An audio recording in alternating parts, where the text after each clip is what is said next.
Bonjour Christophe. Bonjour. On est actuellement devant le réfectoire des Cordeliers, situé dans le 6e arrondissement de Paris, dans le cœur de Paris. C'est quoi l'histoire de cet édifice? Ce bel édifice fait partie de l'ancien couvent des Cordeliers. Là, c'est le réfectoire. C'est un très bel ouvrage qui a été réhabilité par la RIVP et qui sert aujourd'hui pour accueillir des événements de type colloques, séminaires.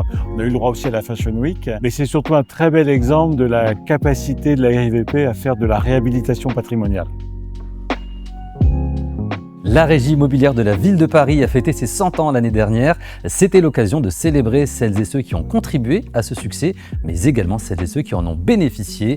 Christophe, est-ce que vous pouvez nous rappeler quelle est la mission de la RIVP? La RIVP a en effet 100 ans. C'est un acteur historique du logement abordable à Paris qui a rejoint il y a quelque temps la grande famille des bailleurs sociaux.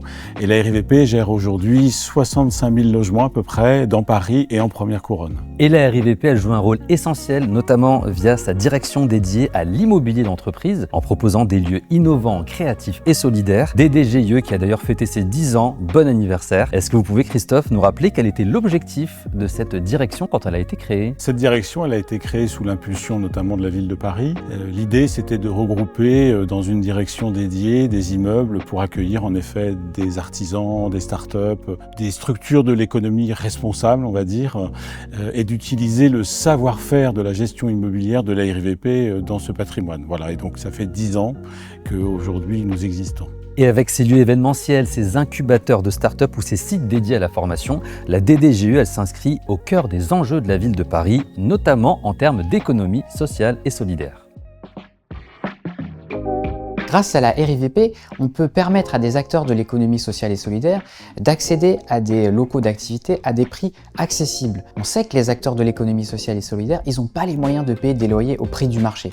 Nous avons par exemple tout un tissu de ressourcerie et de recyclerie qui permettent aux Parisiennes et aux Parisiens de déposer les objets dont ils n'ont plus l'usage afin qu'ils soient recyclés ou réparés pour déployer l'écologie dans notre ville. C'est très important dans notre stratégie de commerce accessible, de commerce proche de nos quartiers, que de pouvoir travailler avec la direction de l'immobilier de la RIVP. La direction du développement et de la gestion immobilière de la RIVP nous permet à nous, Paris, mais également à sa petite couronne, d'installer de nouveaux acteurs économiques, de redynamiser, mais également de créer des emplois, d'avoir des acteurs économiques innovants et de pouvoir développer toute une promotion d'acteurs de circuits courts, d'acteurs qui relocalisent à Paris, qui fabriquent à Paris, mais également d'acteurs de l'économie sociale et solidaire. C'est ainsi que Paris reste attractif et c'est ainsi que cela nous permet de faire ou de créer de nouveaux lieux, ou de faire renaître d'ailleurs des nouveaux lieux, comme Métropole 19, comme également la Cité Berlier qui va se trouver dans le 13e arrondissement, mais aussi la Cité de l'Artisanat que nous allons avoir la chance de découvrir cette année en 2025 dans le 20e arrondissement de Paris.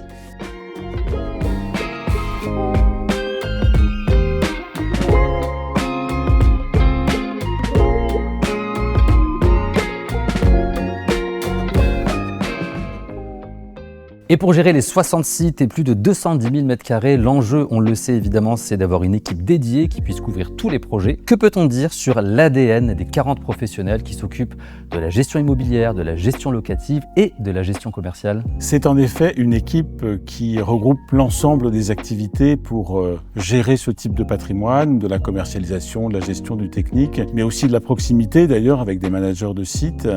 L'ADN, j'allais dire, c'est d'abord être au service de nos locataires, de les accompagner et d'être au service aussi d'un territoire.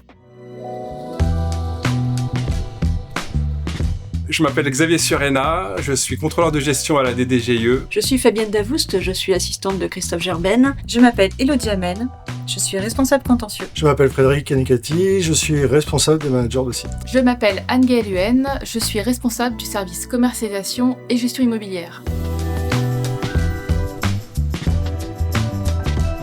Je suis Emmanuel Ozzy, le responsable du département patrimoine de la DDGIE. Je m'appelle Laetitia Charcelet et je suis gestionnaire en immobilier d'entreprise. Je m'appelle Jean Mounier, je suis responsable technique de site. Je m'appelle Gisèle Thia, je suis gestionnaire immobilier. Je m'appelle Charlotte et je suis en charge des espaces événementiels. Je suis Stéphanie Dubray, gestionnaire en immobilier d'entreprise à la DDGIE. Et alors Christophe, on parle souvent de bâtiments, de locaux, de sites, mais ce sont avant tout des lieux de vie qui ont permis à des femmes et à des hommes de trouver la bonne porte à laquelle frapper. Est-ce qu'il y a des histoires qui vous ont touché ? Alors, elles sont assez nombreuses, je vois passer pas mal de choses. C'est difficile de mettre un projet particulièrement en évidence, mais je pourrais parler notamment de Berlier, qui est un site que nous avons dans le 13e, qui accueille sur un étage des entreprises, des structures qui travaillent sur la mode durable et l'anti-gaspi du textile. Je trouve que ce projet, il a du sens. Enfin, il montre notre rôle dans une économie qui est en pleine mutation et dans laquelle on souhaite qu'il y ait un certain nombre de valeurs qui s'inscrivent. La DDGIE, c'est encore mieux quand ce sont les bénéficiaires qui en parlent et on est allé à leur rencontre. On est ici depuis 2016. On a une boîte en devenir. En plus, on mène une action sociale puisqu'on a une entreprise de l'économie sociale et solidaire.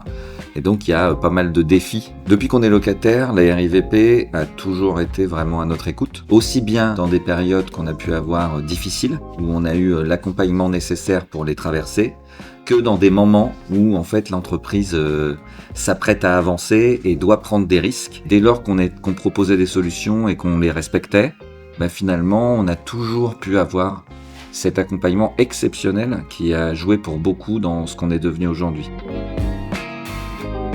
Mes anciens locaux ont été détruits. En suivi de ma production et de mon activité, la RIVP m'a proposé donc ce local-là qui est au 56 boulevard d'Alou pour que je puisse continuer mon activité. L'échange entre bailleurs et locataires est essentiel puisqu'il faut qu'il y ait une écoute et une réactivité réciproque, je veux dire. J'ai 160 mètres carrés, je suis tout seul. C'est un autre rapport de surface et de profit. Dans cette force-là, cette politique de faire émerger, en tout cas, les artisans. Et on retrouve parmi les bénéficiaires des artisans, des entreprises, des chercheurs ou encore des startups. Si je ne fais pas partie de ceux qui ont été accompagnés par la DDGIE ces 10 dernières années, comment je peux en savoir plus ? Eh bien, tout simplement sur les réseaux sociaux. On a une page dédiée sur LinkedIn qui s'appelle Mes locaux par la RIVP. On y retrouve nos annonces, notre actualité, des appels à manifestation d'intérêt par exemple. Et puis nous sommes présents également sur le site de la RIVP, rivp.fr, avec une rubrique sur les locaux d'activité. Et en parlant d'actualité, il y a Horizon 2030 qui vise les 300 000 m² dans Paris et sa première couronne.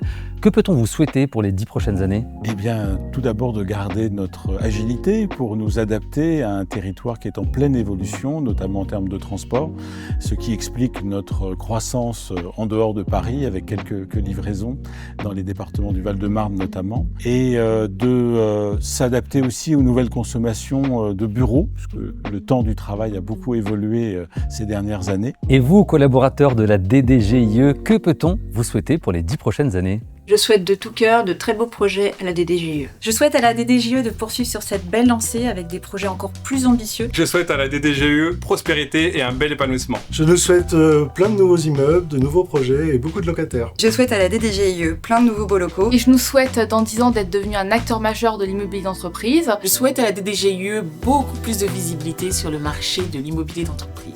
Je souhaite à la DDGIE d'être une référence incontournable. Et je souhaite pour les 10 ans à venir beaucoup d'artisans et d'entrepreneurs à la DDGIE. Et rendez-vous dans 10 ans. Merci à toutes celles et ceux qui ont participé à nos reportages pour les 10 ans de la DDGIE. Christophe, merci de nous avoir reçus, c'était un plaisir. N'hésitez pas à vous abonner sur les réseaux sociaux RIVP et on se dit à très bientôt.